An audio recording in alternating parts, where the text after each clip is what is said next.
Hello दोस्तों, मैं आपका दोस्त आपका कोच आपके सामने हाजिर फिर से नई वीडियो साथ। और आज हम लाए हैं दोस्तों आपके लिए बहुत ही इंपॉर्टेंट वीडियो। आज की इस वीडियो में दोस्तों हम कवर कराने के लिए जा रहे हैं आपको अनसोल्ड पेपर का कंप्लीट सॉल्यूशन। तो दोस्तों ज्यादा विलंब ना करते हुए हो जाइए तैयार, करते हैं फिर स्टार्ट।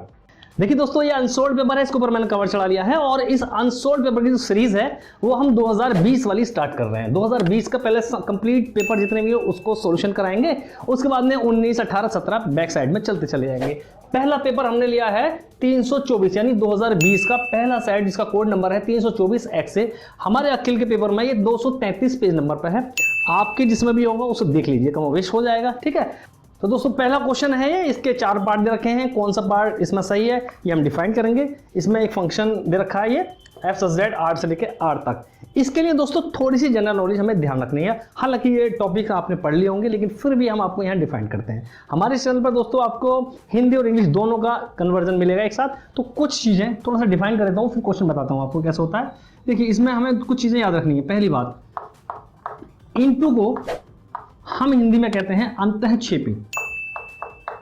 अंतःक्षेपी ये वर्ड हमें याद रखने हैं। हिंदी वाले हिंदी में समझ लेंगे और इंग्लिश वाले इंग्लिश में। और ऑन टू जो होता है उसके लिए हम पढ़ते हैं, ऑन टू का मतलब होता है आच्छादक। ठीक, 1 1 एक एकी, अभी डिफाइन करेंगे। 1 1 एक एकी और मैनी वन बहु एक एकी। मैनी माने बहु, 1 माने एक एकी। अब इनको ऑपरेट कैसे करते हैं, इनका मतलब क्या है। देखिए, अंतःक्षेपी और आच्छादक, अगर कहीं पे इंटू होगा तो इंटू पहचानेंगे एम्प्टी। एटलीस्ट या यूं लिख सकते, बस ऐसे लिख लीजिए एम्प्टी, खाली, कुछ ना कुछ खाली होगा। और ये शॉर्ट में बता रहे हैं कि एम्प्टी कहाँ यूज कर रहे हैं। और ऑन टू खाली नहीं है, नॉन एम्प्टी।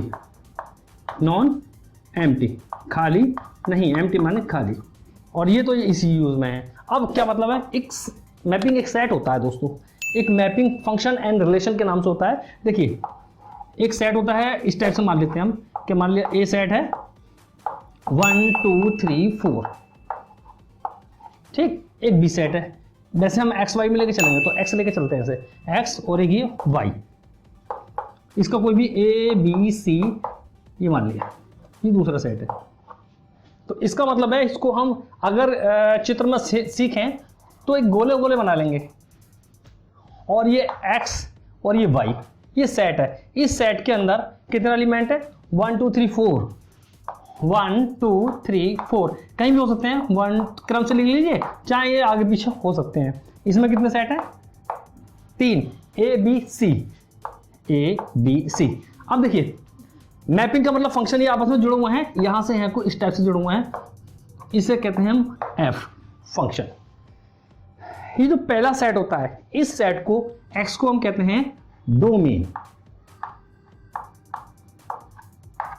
और ये इसका सहपाठी साथ में चलता है तो उसे पढ़ते हैं कोडोमेन। कोडोमेन, हिंदी वाले बच्चे इसको सीखते हैं प्रांत और सह प्रांत।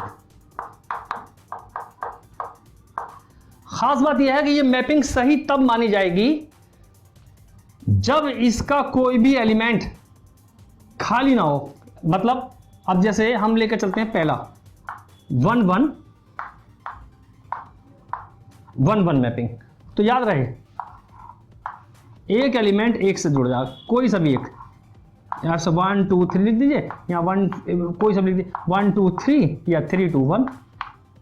क्या मतलब हुआ, मतलब ये हुआ 1 2 से मिल रहा है, 2 1 से मिल रहा है, 3 3 से मिल रहा है। इसका मतलब ये हुआ एक एलिमेंट एक से मिल रहा है, 1 1 से मिल रहा है। ऐसा नहीं है कि एक जो है इसे भी देख रहा है उसे भी देख रहा है। ठीक, तो 1 1 का मतलब ये हुआ। अब याद रहे, इस वाले सेट में, वाई वाले में, थोड़ा सा बड़ा बना लेते हैं। वाई वाले सेट में 1 3 2 1 कोई भी एक एलिमेंट एक्स्ट्रा और हो सकता है, मैपिंग सही कहलाएगी, क्वेश्चन सही माना जाएगा। लेकिन अगर इसका विपरीत हम ये देख लें कि यहाँ तो सब भरे हुए हैं एक दूसरे से, लेकिन कोई यहाँ पर एक 4 नंबर या एक कोई और एलिमेंट हो जो खाली हो, तो ये मैपिंग ही नहीं है, क्वेश्चन ही नहीं है। हालांकि काफ़ी अच्छा इंटरेस्टिंग इसकी छोटी सी हिस्ट्री है बच्चे और फादर के नाम की, लेकिन चूंकि वीडियो ज़्यादा लेंथ की हो जाएगी तो इसलिए हम इसको ज़्यादा डिफाइन नहीं कर रहे। बस आप ये समझिए कि इस वाले एलिमेंट का यानी एक्स वाले का कोई भी अवयव खाली नहीं होना चाहिए, कहीं ना कहीं से किसी से मिलना चाहिए। यहाँ का खाली हो सकता है, अगर यहाँ खाली हुआ और यहाँ पर हुआ तो ये सवाल गलत है। हालांकि किसी भी क्वेश्चन में ऐसा नहीं आएगा, लेकिन हमें सीख लेना थोड़ा सा। अब इसको हम क्या डिफाइन करने वाले हैं कि ये हो गया एक एक से, दूसरा है 1 1 और मैनी 1। मैनी 1 का मतलब ये हो गया दोस्तों, ये हो गया 1 1 एक एक ही, और मैनी 1 का मतलब हो गया 1 2 3, मैनी कई सारे किसी एक को देख रहे हैं, एक पर जाके मिल गए, यानी कि 1 2 3 और मिल गया ये ए पर और ये बी पर और ये इसमें मिल गया। तो मैनी चले यहां से मैनी 1 पर पहुंचे, इसलिए हो गया मैनी 1। याद रहे ये बी हो गया। यहां पर एक अवयव और हो सकता है खाली, लेकिन यहां खाली नहीं होगा, तो ये हो गया मैनी 1। अब तीसरे नंबर का है मैनी, ये दोनों हो गए। अब हमें वर्ड लगाना है 1 1 इंटू 1 1, क्या लगाना है 1 1 मैनी 1। इन शब्दों के साथ में 1 1 या तो इंटू आएगा या मैनी 1 ऑन टू आएगा। मतलब कहने का यह है तात्पर्य कि ये देखिए 1 2 3 1 2 3 सारे एलिमेंट सबसे मिले हुए हैं, यहां पर कोई भी खाली नहीं है और यहां पर भी कोई खाली नहीं है। यहां तो खाली होगा ही नहीं, ये तो हमने आप लोगों को कंफर्म बता दिया। बस यहां देखिए कोई खाली है या नहीं है। अगर कोई खाली नहीं है तो मैं 1 1 ऑन टू, नॉन एम्प्टी, कोई खाली नहीं है, वर्ड आ गया ये वाला। और अगर इसी एलिमेंट के साथ में ये 4 नंबर ऐसे छोड़ दें तो मैपिंग तो सही कहलाएगी, लेकिन अब ये कहलाएगा 1 1 इंटू 1 1 इंटू। इंटू का मतलब है खाली, कोई एक एलिमेंट ऐसा हो जिसकी इमेज नहीं मिल रही हो। तो इससे आपको पता लग गया कि अगर एलिमेंट इसका वाई वाले का खाली है, बचा हुआ है, तो इंटू लगाएंगे, और अगर बचा हुआ नहीं है, सब भरे हुए हैं, तो ऑन टू लगाएंगे। तो मैनी 1 इंटू और ऑन टू आपके समझ में आ गया होगा। अब क्वेश्चन को हमें देखना है, ये जो है इसकी इमेज है, यानी कि 1 की इमेज 2 पर पड़ी, तो 1 का प्रतिचित्रण 2 पर हुआ, 2 का 1 पर, 3 का 3 पर, मिलन हो गया है। इसे कहेंगे कि इनकी इमेज यहां है, यहां यानी यहां, इसकी यहां और इसकी यहां। ये वाली जो 1 2 3 है, ये तो मान लीजिए कोई व्यक्ति है, इनकी इमेज ये वाली मिल रही है, परछाई सामने जो देख रहे हैं, तो ये इनकी इमेज हो गई। अगर इनको व्यक्ति मानने हैं तो इनके लिए ये वाली चीजें, ये प्री इमेज कहलाएगी, प्री इमेज। तो ये चीज कैसे सीखते हैं दिखाते हैं हम आपको। अब आते हैं दोस्तों इस क्वेश्चन पर। अब इसमें एक एक ही कैसे चेक करते हैं, जांच के लिए तरीका सीखिए। एक एक ही यानी एक एक ही की जांच कि ये एक एक ही है, 1 1 है या नहीं है। अर्थात आर एलिमेंट है, रियल नंबर का एलिमेंट है, यानी कि आप रियल नंबर शो कर लीजिए, जितने भी रियल नंबर है सब इसके अंदर है, वही सारे रियल नंबर इसका नंबर है। क्रम आगे पीछे चेंज हो सकता है, ये भी आर, ये भी आर, ये डोमेन, ये कोडोमेन, कोई भी रियल नंबर इस पर मिल रहा है, एक पर मिल रहा है या बहुत सारे एक पर मिल रहे हैं, ये हमें चेक करने का तरीका है। तो एक एक की जांच हम ऐसे करते हैं कि अगर माना x1 x2 दो एलिमेंट रियल नंबर में है, इसी वाले सेट में है, यहां से दो एलिमेंट उठा लिए जो R के अंदर है, इस वाले सेट के अंदर है, ठीक। अगर यदि इनकी इमेज इक्वल हो तब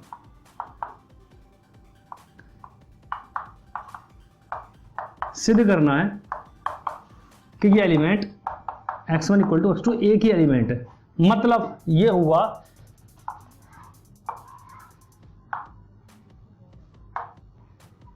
कि ये 1 एलिमेंट था, ये 1 एलिमेंट इस एलिमेंट से जुड़ गया, ठीक। किसी वैल्यू इसका नाम दे सकते हैं हम, ए दे दिया, यही 1 एलिमेंट इससे जुड़ गया। तो इसका मतलब ये हुआ कि अगर हम देखें कि 1 की इमेज 1 किस पर जाकर मिल रहा है, ए पर, ये और यहां से देखें इस पर ये भी, और 1 की इमेज दूसरी भी ए पर, इसका मतलब ये हुआ 1 की इमेज ए पर ही है, अर्थात ये 2 बार नहीं है बल्कि 1 की इमेज ए की है। तो यानी कि अगर इमेज इक्वल हो जाए किसी 1 की इमेज ए और 1 की इमेज ए, यदि किसी भी एलिमेंट की इमेज इक्वल हो जाए तो ये तभी पॉसिबल है जब वो एलिमेंट खुद एक ही होगा।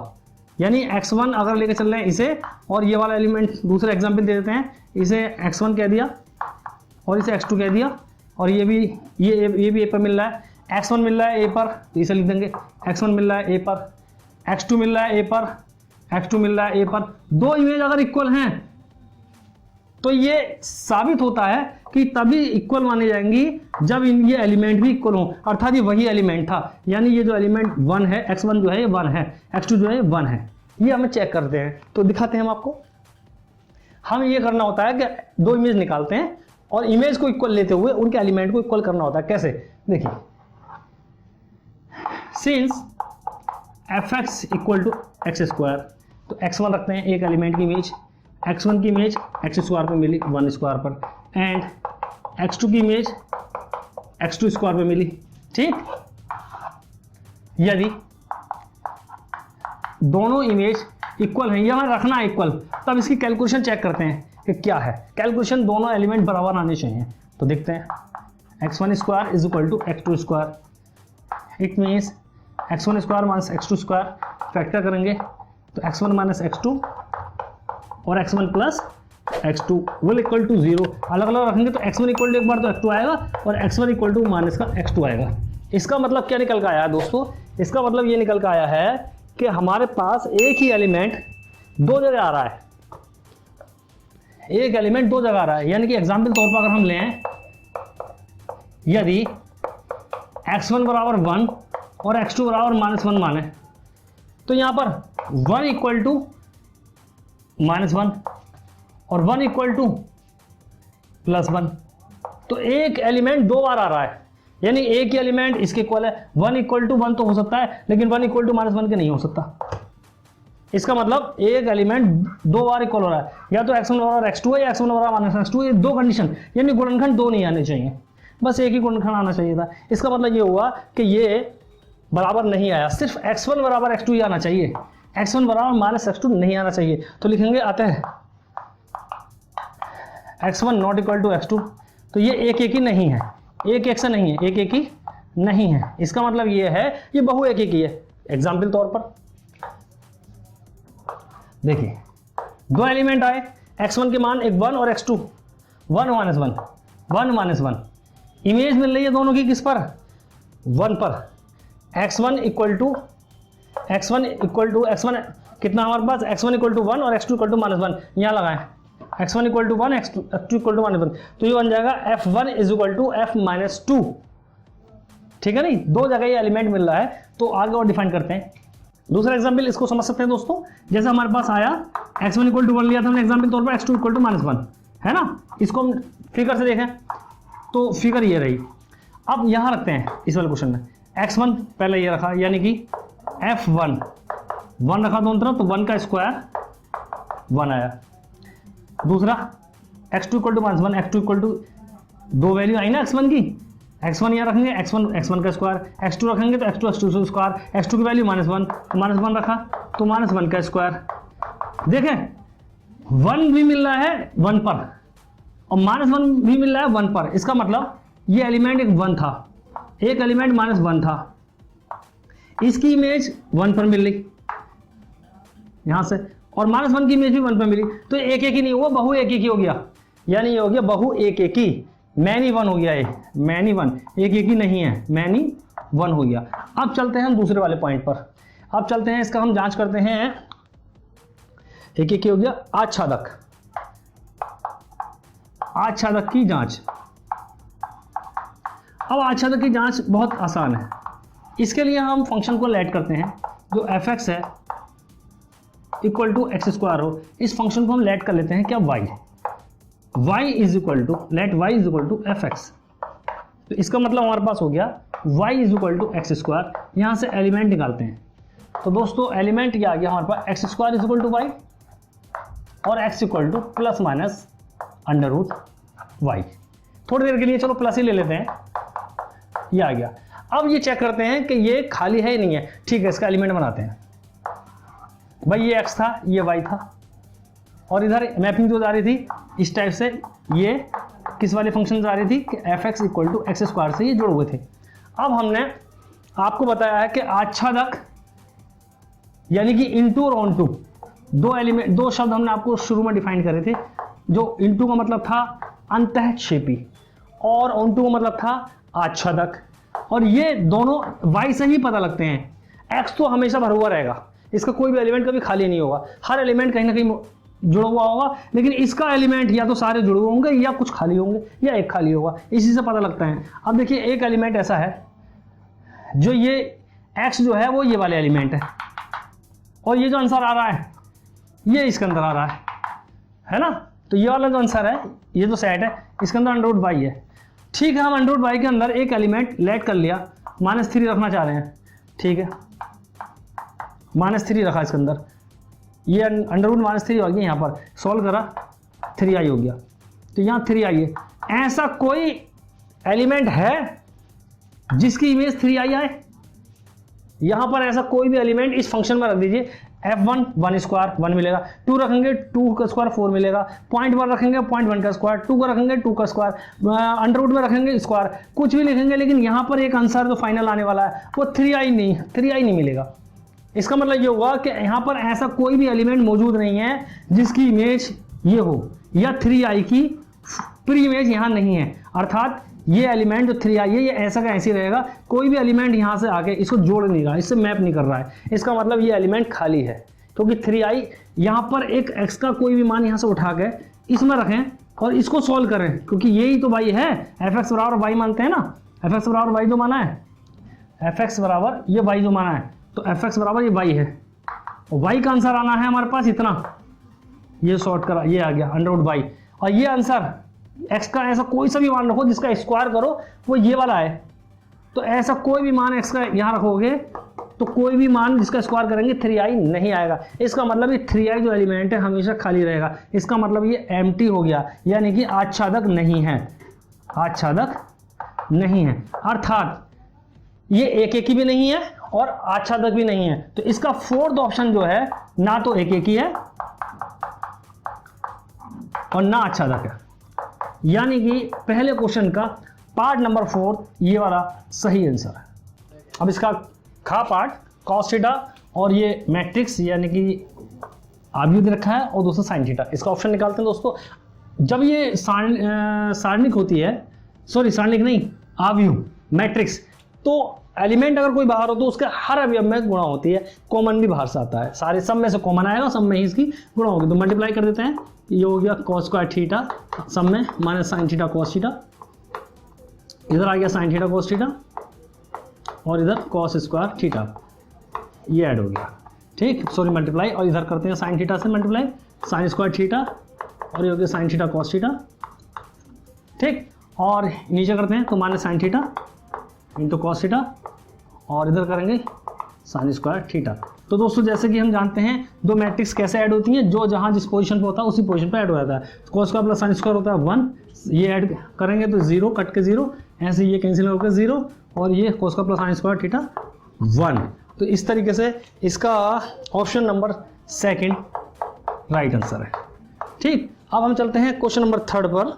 थर्ड यानी कि गा पार्ट में हमें इंटीग्रल सॉल्व करने के लिए बोल रहा है, तो under root 1 plus sin 2x dx ये है दोस्तों। ठीक, इसे हम आसानी से कर सकते हैं। 1 को लिखेंगे sin square x plus cos square x और प्लस sin 2 का formula 2 sin x into cos x, 2 sin x into cos x with root इधर dx। तो यहाँ हो गया दोस्तों sin square plus cos square का होल स्क्वायर, तो it means sin x plus cos x का होल स्क्वायर या cos x plus sin x का होल स्क्वायर, एक ही बात है। रूट स्क्वायर से कैंसिल और यानी कि ये बना हमारे पास sin x plus cos x, इसका इंटीग्रल कर देंगे दोस्तों।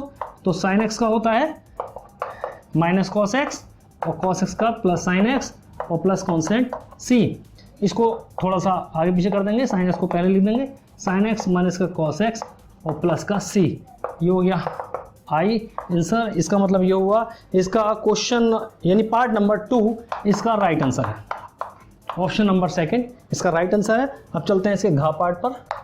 घा पार्ट पर एक डिफरेंशियल इक्वेशन दे रखी है हमें, d2y upon dx square is equal to 4 under root x plus dy upon dx का होल स्क्वायर। देखिए दोस्तों एक चीज़ और बता दें, डिफरेंशियल इक्वेशन की खास बात यह है कि डिफरेंशियल इक्वेशन में कहीं पे भी स्क्वायर रूट नहीं होना चाहिए। ठीक, स्क्वायर रूट के बाद में हमें एक्सक्यूज मी हमें बताना है इसकी घात। तो घात कैसे बताते हैं, सबसे पहले स्क्वायर रूट हटाइए, दोनों और वर्क करने पर squaring on both side direct कर सकते हैं, तो हो जाएगा d2y अपॉन dx स्क्वायर का होल स्क्वायर, 4 का 16 हो जाएगा, स्क्वायर रूट हट गया, x प्लस का dy अपॉन dx का होल स्क्वायर, ये आ गया। ठीक, अब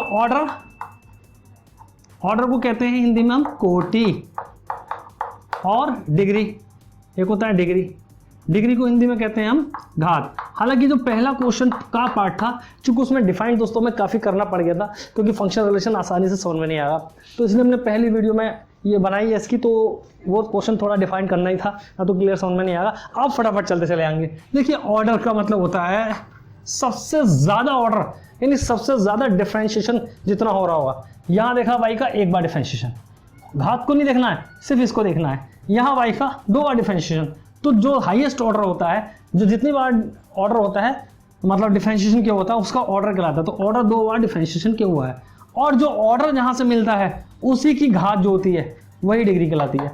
तो इसकी घात कितनी है, 2, ये डिग्री हुआ। अगर इत्तेफाक से ये ऐसा होता तो ऑर्डर तो 2 कहलाता, लेकिन डिग्री यहाँ पर कुछ नहीं होता तो 1 कहलाती, लेकिन यहाँ 2 है। तो पूछा क्या उसने, घात, तो घात के हिसाब से हमारे पास 2 आंसर है। लेकिन कभी कभी ऑर्डर और डिग्री यानी कोटि और घात दोनों पूछ लेता है। इस तरीके से इसका ऑप्शन नंबर हमारे पास हो गया है 3rd सही आंसर हो गया है। अब चलते हैं इसका नेक्स्ट पार्ट की तरफ। अड़ा पार्ट है, इसमें हमें 2 वेक्टर दे रखे हैं, लेट स्मॉल a वेक्टर मान लेंगे हम, a b c कुछ भी मान सकते हैं।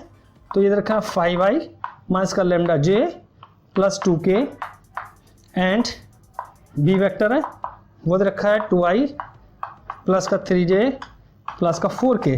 और इसमें क्या हुआ दोस्तों कि एक दूसरे पर लम्ब है, तो लैम्डा का मान ज्ञात करिए। हम जानते हैं सिंस ए वेक्टर बी वेक्टर पर लम्ब है, जब 2 वेक्टर एक दूसरे पर लम्ब होते हैं तो दोस्तों उनका डॉट प्रोडक्ट जो होता है वो 0 होता है। ये हमने पीछे पढ़ लिया है दोस्तों। हमारी वेक्टर की काफ़ी सारी वीडियो हैं, आप उसमें नीचे से हमारे लिंक है उसमें देख सकते हैं, प्लेलिस्ट में जाकर वेक्टर की जितनी भी हैं वो सारी वीडियो देखिए, वहाँ पर आपको पूरा एक्सप्लेनेशन मिलेगा, फुल सॉल्यूशन मिलेगा। ठीक है, और दोस्तों हमारी कोई भी वीडियो प्लीज़ स्किप करके मत देखिएगा, एक्सप्लेनेशन कर रहे हैं हम। तो ए डॉट बी, तो ए डॉट बी कैसे करते हैं, आई की आई से डॉट पढ़ना, जे की जे से, के की के से, तो 2 पंजे 10 डायरेक्ट कर सकते हैं, माइनस का 3 लैम्डा और 4 दूनी 8 इक्वल टू 0। ये हो गया 18, 3 चंग 18, तो लैम्डा इक्वल टू 6,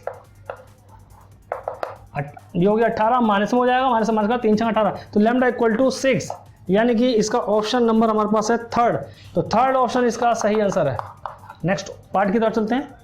अब दोस्तों दूसरे का पहला पार्ट का मुख्य मान बताना है, तो एक वेरी सिंपल साइन 7π/4 को लिख सकते हैं हम 2π माइनस का π/4, 4 दूनी 8 में से गया 7, साइन से साइन कैंसिल। ठीक, और लेकिन अगर कैंसिल करेंगे तो हम डायरेक्ट वहाँ पहुँच जाएंगे। चार्ट खोलेंगे, साइन 360 माइनस थीटा। पहली बात तो साइन में कोई चेंज नहीं होता है, तो साइन थीटा का साइन थीटा हो गया, लेकिन माइनस में सेक कॉस प्लस बाकी सारे माइनस, तो ये माइनस यहाँ आ गया। चार्ट को खोल लेंगे, ऑपरेट कर लेंगे, और साइन इनवर्स साइन के अंदर माइनस बाहर आगे पीछे जा सकता है, इसलिए माइनस को हम ये वाले माइनस को अंदर एंगल में ले आए। अब साइन से साइन कैंसिल हो गया, कैंसिल करके नहीं दिखाएंगे, और ये आंसर हो गया माइनस का π/4। ये हमारे पास इसका आंसर हो गया है। इसका खा पार्ट देखिए दोस्तों, खा पार्ट में दे रखा है एक वही एफ से जेड, आर से आर, एक मैपिंग दे रखी है जैसे कि हमने डिफाइन करी थी अभी, आर से आर में मैपिंग है, और वो इस प्रकार है कि फंक्शन इस तरीके से वो ऐड हो रहा है कि x² + 2 हो, तो एफ इनवर्स 18 इसका मान वो मालूम कर रहा है। ठीक, तो दोस्तों बहुत आसान तरीका है, लेट करेंगे y = fx। ठीक, यहां से y = fx, तो यहां से हम x का मान निकालते हैं, यह आ गया। यहां से x का मान निकालने वाले हैं, x² = y - 2, then x = ±√y - 2। ठीक, अब हम जानते हैं दोस्तों, हमने y की जगह क्या लिखा है, fx लिखा है, f इधर को लाएंगे तो इनवर्स में हो जाएगा, f इनवर्स y, x बचा, इस x का मान ये वाला x यहाँ लगा देंगे, तो f inverse y is equal to plus minus under root Y minus 2। कितना पूछ रहा है, y 18, f इनवर्स 18 पुट मान्य रखने पर y इक्वल टू 18, y बराबर 18 रखने पर, तो f inverse 18 is equal to plus minus under root 18 minus 2 मिलकर 16 प्लस माइनस 4, तो यानी f इनवर्स 18, इसका आंसर आ गया प्लस माइनस 4। खाली प्लस दे रखा है, आप प्लस माइनस 4 लिख दीजिए। अब चलते हैं इसका गा पार्ट। गा पार्ट में प्रायिकता का क्वेश्चन है दोस्तों, बहुत अच्छा क्वेश्चन है। ए और बी दो घटना इस प्रकार हैं कि ए की प्रायिकता बी की प्रायिकता दोनों गिवन है और P B oblique A given है, तो ए यूनियन बी बताना, तो बताते हैं हम आपको अगले लाइन से। तो देखिए दोस्तों, ए की घटना दे रखी है इतना, बी इतना दे रखा है, पी बी ऑब्लिक ए इतना, तब पूछ रहा है कि पी ए यूनियन बी कितना है। इसका मतलब है क्या, सबसे पहले ए की घटना, ए के घटित होने की घटना 0.4, पॉइंट हटाया, सिंप्लीफाई करा, 2 दूनी 4, 2 पंजे 10, ऐसे इनका पॉइंट हटा लेते हैं, 8/10, 2 चौक 2 पंजे और 6/10, 2 तिया 2 पंजे, ए यूनियन बी यानी, तो इसका एक फॉर्मूला, दो फॉर्मूला में याद रखना है, एक तो इसका करेंगे एक इसका करेंगे। क्या, पी ए यूनियन बी का फॉर्मूला जो होता है वो होता है P A probability of A plus probability of B minus opposite और इसका intersection, P A intersection B. अगर ये इंटरसेक्शन होगा तो ये आगे पीछे इधर को हो जाएंगे, इधर को हो जाएंगे, ठीक। एक फॉर्मूला तो हमारे पास ये होता है। एंड एक होता है P probability of B oblique A, इसका मतलब होता है ए घटना घटित हो चुकी है और बी घटना घटित होने वाली है। तो इसको कैसे बोलते हैं, बहुत आसान तरीका, इन दोनों का पहले इंटरसेक्शन होता है और अपॉन में जो नीचे होता है उसी की प्रोबेबिलिटी नीचे ले लेते हैं, ये इसका फॉर्मूला होता है, ठीक। अब ये चीज हमें गिवन है 3/5, ए इंटरसेक्शन भी हमें यहां रखना है, निकालना है, और ए के घटित होने की प्रायिकता 2/5, 2/5 यानी 5/2, इट मीन्स 3/5 ये रहा और ये हुआ 5/2, साथ में पी इंटरसेक्शन बी, यहाँ से क्रॉस मल्टीप्लाई करेंगे तो probability of A intersection B आ गया हमारे पास 5 पंजे 25, 2 दूनी 4, है ना। तो इसको हम रोकेंगे तो 2 तिया 6, 5 पंजे 25, 6/25। कैसे, यहाँ रोकना है इसे भेज दिया, 2 तिया 6, 25, 6/25 ये लिख दिया, ठीक। तब लिखना है फ्रॉम फर्स्ट, इधर दिखाते हैं, फ्रॉम फर्स्ट, इंग्लिश वाले इंग्लिश में लिख लेंगे, हिंदी वाले इंग्लिश में लिख लेंगे। तो दोस्तों फ्रॉम फर्स्ट, इससे सारी वैल्यू लगा देंगे, तो फ्रॉम फर्स्ट से probability of A union B will come out P A P B और ये वैल्यू, तो P A 2/5, 4/5, 2/5 plus 4/5 minus intersection का है 6/25, ठीक। एल्सियम ले लेंगे, 25 आ जाएगा, 5 5 दूनी 10, 5 5 चौक 20, मास का 6 हो जाओगे 30 यानी कि 24/25। आंसर इसका यहाँ पे भी है, डिवाइड करेंगे तो दोस्तों 0.96, ये इसका पॉइंट टू आंसर आ गया है, और ऊपर भी छोड़ सकते हैं, ठीक है, ये इसका आंसर हो गया। अब चलते हैं इसके घाव पर दोस्तों, एक अवकल समीकरण दे रखी है हमें y is equal to a की पावर x प्लस बी, इसे समझते अवकल समीकरण करते हैं जहाँ a और b कांस्टेंट है। बहुत ही सिंपल क्वेश्चन है, बहुत इजी है। देखिए क्या दे रखा है, given y is equal to a की पावर x प्लस बी, ये अवकल समीकरण दे रखा है। अवकल समीकरण निकालने का बहुत आसान तरीका है, जितने अचर पद दे रखे होते हैं इतने टाइम, इतनी बार इस अवकल समीकरण का हमें डिफरेंशिएशन करना है और किसी भी तरीके से जोड़ के घटा के आपस में कैसे एडजस्ट करके ए और बी को गायब करना है। जहां ए और बी गायब हो जाएंगे वही हमारा इसका आंसर हो जाएगा। तो सबसे पहले 2 बार डिफरेंशिएट करना है, तो लिखेंगे differentiation with respect to X, language लिख लेंगे, ये हो जाएगा dy अपॉन dx, ए की पावर x कांस्टेंट का 0, ठीक है, क्वेश्चन 2 दे दिया। Again differentiation with respect to x, language लिखते रहेंगे with respect to x, again differentiation पुनः अवकल करने पर, तो dy upon dx square is equal to a की पावर x, फिर से कौन ई की पावर एक्स का ई की पावर एक्स होता है, तो ए की पावर एक्स का समीकरण बहुत से मान डायरेक्ट यहाँ लगा देंगे। तो ये हो जाएगा दोस्तों d2y upon D X square is equal to D Y upon D X. इसको इधर ले आएंगे तो आंसर हो जाएगा, इसलिए d2y upon D X square minus D Y upon D X is equal to 0। यही हमारे पास अवकल समीकरण लिख सकते हैं, यही अभिष्ट समीकरण है, यही अभिष्ट अवकल समीकरण है। इंग्लिश में लिखेंगे which is the required differential equation, right. चलिए आगे बढ़ते हैं इसके अड़ाखाली पार्ट पर। अब इसका अड़ाखाली पार्ट फंक्शन दे रखा है, लिमिट का क्वेश्चन है, x not equal to 0 x equal to 0 पर, और कह रहा है कि x इक्वल टू 0 पर शो करके दिखाइए कि ये फंक्शन संतत नहीं है, यानी कंटिन्यूस नहीं है। तो दोस्तों लिमिट एंड कंटिन्यूटी का क्वेश्चन हो गया। कंटिन्यूस करने के लिए for continuity continuity for continuity या संततता के लिए, हिंदी में लिख सकते हैं संततता के लिए या सतत के लिए, सततता के लिए हमारे पास होता है लेफ्ट हैंड लिमिट या right hand limit. Left hand limit एक ही बात है, LHL left hand limit, RHL right hand limit, और जिस पर फंक्शन हम चेक कर रहे हैं उस पर ये तीनों वैल्यू इक्वल होनी चाहिए। अगर तीनों वैल्यू इक्वल है तो कंटिन्यूस है, कोई दो इक्वल है तीसरे नहीं है तब भी कंटिन्यूस नहीं है, और दोनों इक्वल नहीं है तो है ही नहीं। तो हम देखते हैं इसकी लेफ्ट हैंड लिमिट और राइट हैंड लिमिट कैसे आती है x इक्वल टू 0 पर। तो हेडिंग डालते हैं, सबसे पहले निकालते हैं राइट हैंड लिमिट। बहुत आसान तरीका राइट हैंड लिमिट निकालने का। और दोस्तों लिमिट एंड कंटिन्यूटी की एनसीईआरटी की हमारी बहुत सारी वीडियो जिसमें हमने इस चैप्टर को कराया हुआ है, देख लीजिएगा, उसका लिंक नीचे डिस्क्रिप्शन में है। अच्छी तरीके से डिफाइन किया, हम उम्मीद है वो आपकी समझ में आ जाएगा, इसलिए अब हम ज़्यादा डिफाइन नहीं कर पाएंगे, क्वेश्चन का सोल्यूशन आपको यहाँ दे रहे हैं। तो देखिए राइट हैंड लिमिट लिखने का तरीका, लिमिट x टेंड्स टू 0, चाहे तो ऊपर प्लस लगा दीजिए चाहे नीचे, ये नोटेशन है राइट हैंड लिमिट का।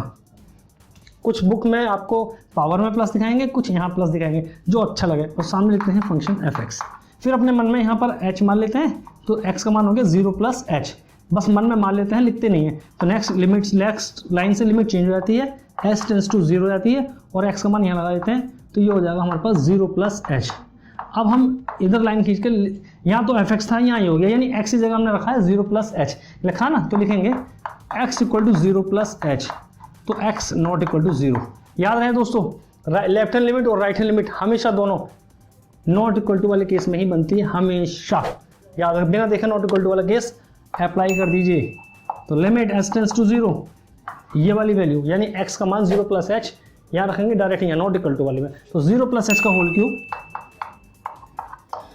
प्लस 3, लिमिट लगाएंगे 0 प्लस 3 मिलकर 3, ये आ गया right hand limit. Left hand limit बिल्कुल माइनस लगाते चले जाएंगे। तो देखिए लेफ्ट हैंड लिमिट कैसे निकालते हैं, left hand limit x tends to 0, left hand के लिए नोटेशन माइनस आ जाता है, और ये हो गया fx, ठीक, वही मन में h मान लिया। लिमिट ये पूरी तरीके से हमने दोस्तों डिफाइन किया है। हमारी लिमिट एंड कंटिन्यूटी की प्लेलिस्ट देखिएगा, और उसमें एनसीईआरटी की लिमिट एंड कंटिन्यूटी का चैप्टर है, बहुत ही अच्छी तरीके से डिफाइन किया दोस्तों हमने। तो लिमिट s टेंड्स टू 0, ये हो गया 0 माइनस h, क्या रखा x की जगह अब हमने 0 माइनस h रखा है, since x equal to 0 minus h, यानी x नॉट इक्वल टू 0। वही बिना देखे हमने बताया कि लेफ्ट हैंड लिमिट और right hand limit not equal to वाले में रख देते हैं, डायरेक्ट यहाँ रख दीजिए। तो ये हो जाएगा limit s tends to 0 minus h का होल क्यूब और प्लस 3, फिर से h की जगह 0 लगेंगे, लिमिट प्लस 3, ये अब तक तो इक्वल आया है। लेकिन हमने कहा कि दो चीज़ इक्वल आने से कोई फर्क नहीं पड़ेगा, हमें तीसरी चीज़ पे देखनी है। तो तीसरी चीज़ क्या है, अब या नाउ, इंग्लिश में हिंदी में लैंग्वेज देखते रहेंगे। अब x इक्वल टू 0 पर, तो इक्वल वाला केस x इक्वल टू 0 केवल यार x इक्वल टू 0 पर जैसे रखेंगे तो इक्वल के नहीं ये वाला लेंगे फंक्शन, तो यानी कि f0 is equal to given 1। तो क्या हुआ, ये 3 आया है, तो इसका मतलब since left hand limit is equal to right hand limit, दोनों बराबर है but not equal to f0, तीसरी बराबर नहीं है। तो आते हैं फंक्शन, आते हैं दिया गया फंक्शन कैसा है, कंटिन्यूस नहीं है, संतत नहीं है, संतत नहीं है। इंग्लिश वाले लिखेंगे so the given function is not continuous, ये हमारे पास नीचे लिख देंगे। अगर प्रूफ करा रहा है तो होगी दोस्तों प्रूव्ड, ठीक। तो दोस्तों आज की वीडियो में बस इतना ही। इससे नेक्स्ट सोल्यूशन हम आपके लिए अगली वीडियो में लेकर जल्द हाजिर होंगे। दोस्तों अगर आपने हमारे चैनल को अभी तक सब्सक्राइब नहीं किया है तो जरूर सब्सक्राइब कर लीजिएगा, वीडियो को लाइक करिएगा, चैनल को शेयर करिएगा। यूं ही नई उम्मीद नई किरण के साथ हम आपके लिए बहुत ही खूबसूरत सोल्यूशन लेकर जल्द से जल्द हाजिर होंगे। तब तक अपना ख्याल रखें, मस्त रहें, व्यस्त रहें, देखते रहें हमारे चैनल। मिलते हैं फिर नेक्स्ट वीडियो में।